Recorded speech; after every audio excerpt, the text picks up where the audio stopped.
একটি রাজবংশী উপকথা, তাকে কেন্দ্র করে নির্মাণ হয়েছে নাটক বুড়ো বুড়ির গল্প। নাটক বুড়ো বুড়ির গল্প এবং এই নাটককে সাজিয়ে দিয়েছেন অয়ন জোয়ারদার। 2024 সামার ক্যাম্পের প্রযোজনা বুড়ো বুড়ির গল্প।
ঠিক আছে, তুমি তো খুব লক্ষ্মী, চেঁচালে তা বোঝা যায়। দাও দাও, তুমি আমার ছাতা দাও, বেরিয়ে পড়ি। এই নাও, এই তোমার ছাতা দাও। ও আসি তবে, সাবধানে যেও।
আপনাকে এক বাঘের হাত থেকে আমাদের রাজ্যকে বাঁচাতে হবে।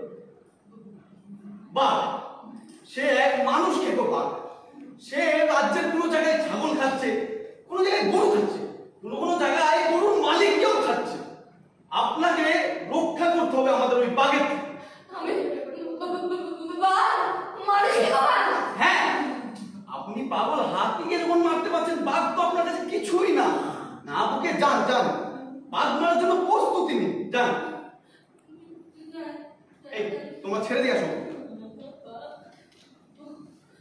লা লা লা লা লা লা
যখন ছাগলের গায়ে ওই বিষটা লাগালো তখন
সাবধানে বাড়ি যাও, ভালো করে থেকো, দরকার পড়লে আবার ডাকবো কিন্তু।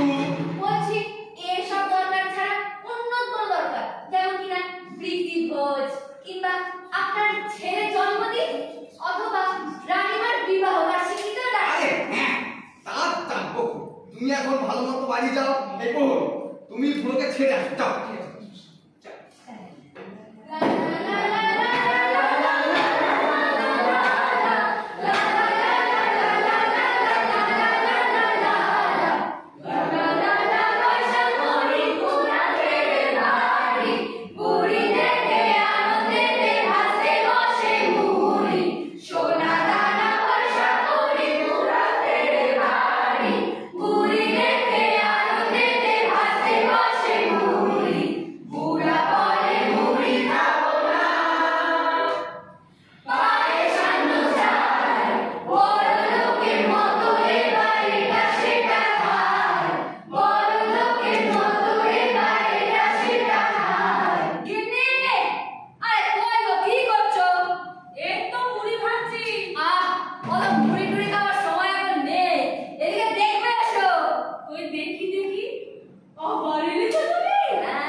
পুরো এসেছো, তাহলে শোনো। ভিন দেশের এক বীর, সে কি মহান বীর, তাকে যদি তুমি যুদ্ধে হারাতে পারো তাহলে আমাদের রাজ্যের নাম দেশ বিদেশে বিখ্যাত হয়ে যাবে। আর শুধু তাই না, সাথে রয়েছে পুরস্কার। পুরস্কারটা কি জানো? মস্ত একটা প্রাসাদ। আর এই যে তোমাকে বারবার রাজসভায় ডেকে আনা হয় না, এটাও হয়ে যাবে পুরোপুরি বন্ধ। কিন্তু লড়াই, হ্যাঁ লড়াই, কুস্তি, হ্যাঁ কুস্তি। আমি পারবো। ও বুড়ো, তুমি হাতি মারলে, বাঘ মারলে, তার এই বীর তোমার কাছে কি? কি নাকে ঘি, নাক শিকালে। ছি, ছি। এই কথা রাজসভায় বলতে। তুমি যাও তো, যুদ্ধের জন্য প্রস্তুতি নাও, যাও। ঠিক আছে, আমি তাহলে এখন বুড়ির সাথে সেজে। হ্যাঁ হ্যাঁ, যাও যাও যাও। ও বুড়ি, আরে এত চিল্লাচ্ছ কেন? আরে দাঁড়াও না, কি হয়েছে? কোন এক বীরকে আমাদের মারতে পাঠিয়েছে? এই বয়সে আমি পারি? আরে ঠিক আছে, আমি দেখবো তো, আমি আছি তো। তুমি যাও, রান্নাঘরে মাংস রান্না করা আছে, যাও গিয়ে খাও গে। আরে এখন মাংস খাওয়ার সময় হলো? কি বলো না? আরে তুমি যাও তো, আমি সামলে নেব। হ্যাঁ, মাংস খাবো? তুমি যাও। যাও।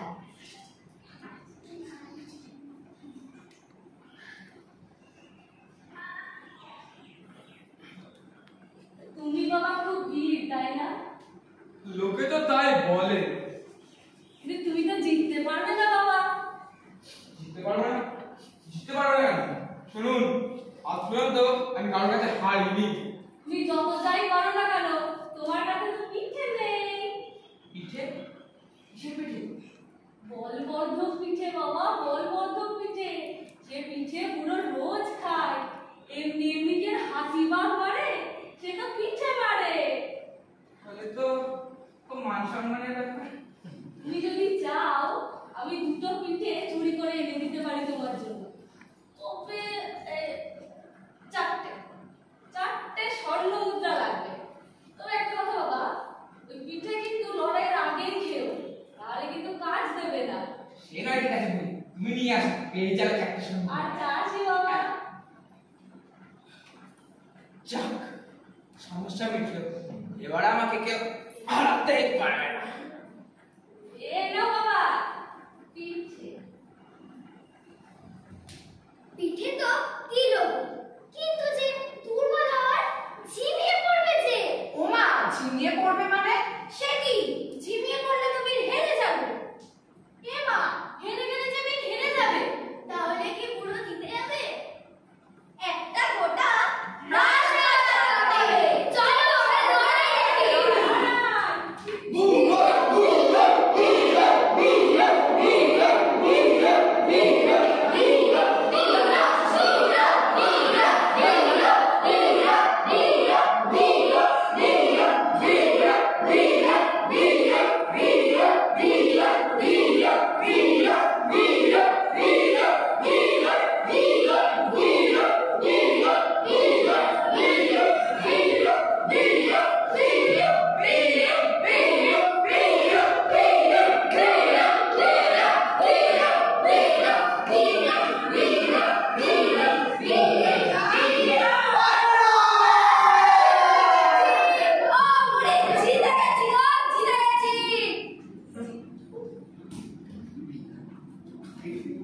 কেসটা কি হলো?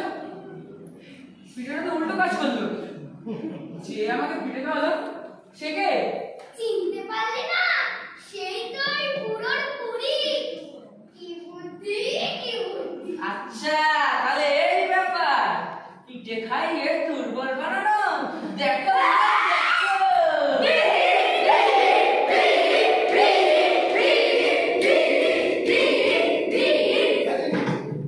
মহারাজ, এটা কি হলো? বুড়ো তো জিতে গেছিল। ওই বেটা ফিরে এসে তো আবার আশা করলো। এই বয়সে আছাড় খেলে কি বুড়ো বাঁচে? আরে ঠিক বুড়ো আছে, বলাই মরেই গেল। আরে ঠিক আছে, ঠিক আছে। ওই বীরকে আমি কারাগারের মধ্যে বন্দি করব। কিন্তু তুমি আমাকে বলো তো, পিঠের ব্যাপারটা কি? পিঠে হ্যাঁ, পিঠে। মানে ও তো বলবর্ধক পিঠে মহারাজ। বল বলছো? হ্যাঁ, বল ভাই। বাড়বে তো। ওই খাইয়ে তো বুড়োকে শক্তিশালী করেছি। এমনি এমনি কি আর গরু মারে? এমনি এমনি কি আর মাছ মারে? তাই ভাবি ওই শুকনো বুড়ো এত বল কি করে হয়। তো ওই পিঠে আমাকে একটু দাও দেখি। সামনে বড়ই বিপদ। ডাকাত দল বেরিয়েছে ডাকাতি করতে। সেই ডাকাত যদি এখন রাত সময় হানা মারে, আমাকেই তো রক্ষা করতে হবে নাকি? এটা হ্যাঁ, ওটা। এটা বলবো এটা মহারাজ, আমি আপনাকে কাল দিয়ে এগুলো বোধহয় নষ্ট হয়ে গেছে। না না, কাল না, আজই খাই। ওই ওই ওই যে, এই দাও দাও দাও, এই এই খেয়েছে। কই নষ্ট হয়ে